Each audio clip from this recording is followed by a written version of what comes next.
most influential Christian evangelists of the 20th century.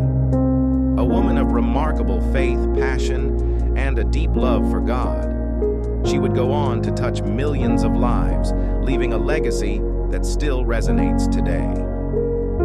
Born on May 9, 1907 in Concordia, Missouri, Kathryn was raised in a humble, God-fearing family. It was in these early years that her love for Jesus began to grow.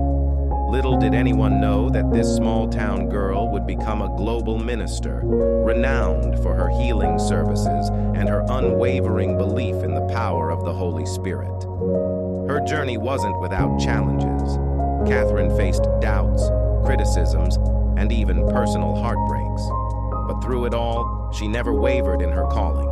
She often said, "I believed in the reality and the power of the Holy Spirit, and I knew that He was the one who could change lives." At just 16 years old, Kathryn began preaching in small churches across the Midwest, alongside her sister and brother-in-law. These humble beginnings were the foundation for what would become a worldwide ministry. Her messages were simple yet profound, always centered on the love and grace of Jesus Christ. But it wasn't until the 1940s that Kathryn Kuhlman truly stepped into the international spotlight. Her healing ministry took off in Franklin, Pennsylvania, where she held meetings that drew thousands. People from all walks of life came to experience the miraculous, the sick, the desperate, and the hopeless. Many of them found healing in those meetings. But Kathryn always made it clear she was just a vessel. It was the Holy Spirit who did the work. Her meetings were marked by a palpable presence of the Holy Spirit.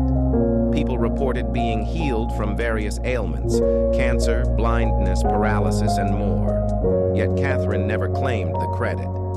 "I am nothing," she would say, "and I have nothing. The only thing I can do is point people to Jesus." As her ministry grew, so did the criticism. There were those who doubted the authenticity of the healings, who questioned her methods and motives. But Kathryn remained steadfast.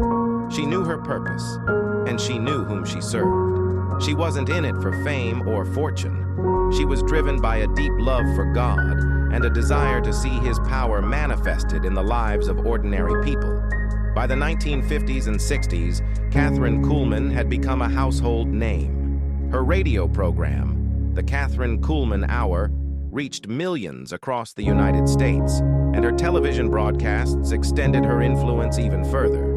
She had a unique way of connecting with people, her warmth and sincerity shining through every word. Audiences were drawn to her authenticity, her humor, and her deep spiritual insight. One of her most notable achievements was the founding of the Kathryn Kuhlman Foundation in 1954.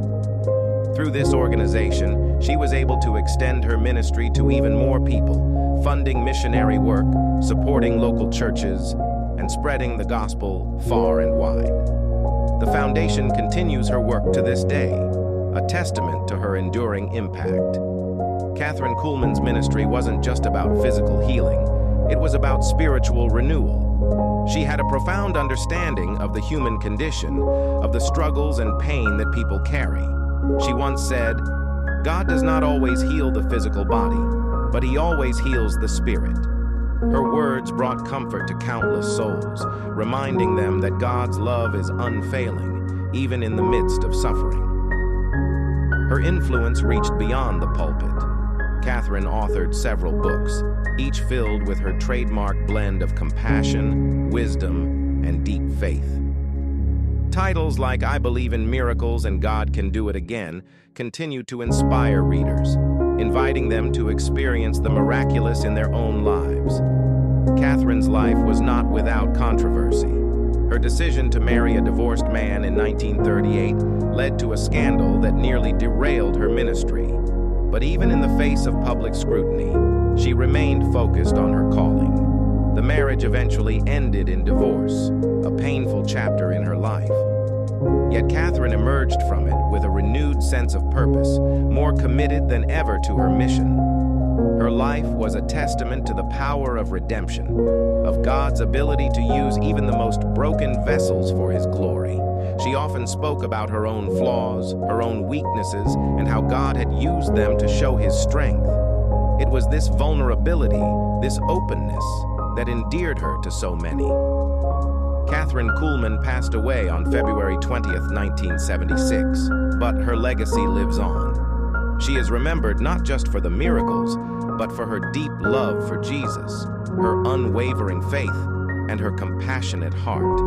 Her story is one of hope, of perseverance, and of the incredible things that can happen when one person dares to believe in the impossible. As we look back on her life, we are reminded of her words.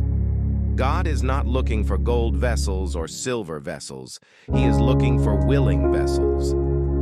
Kathryn Kuhlman was a willing vessel, and through her, the world witnessed the power and love of God in ways that will never be forgotten.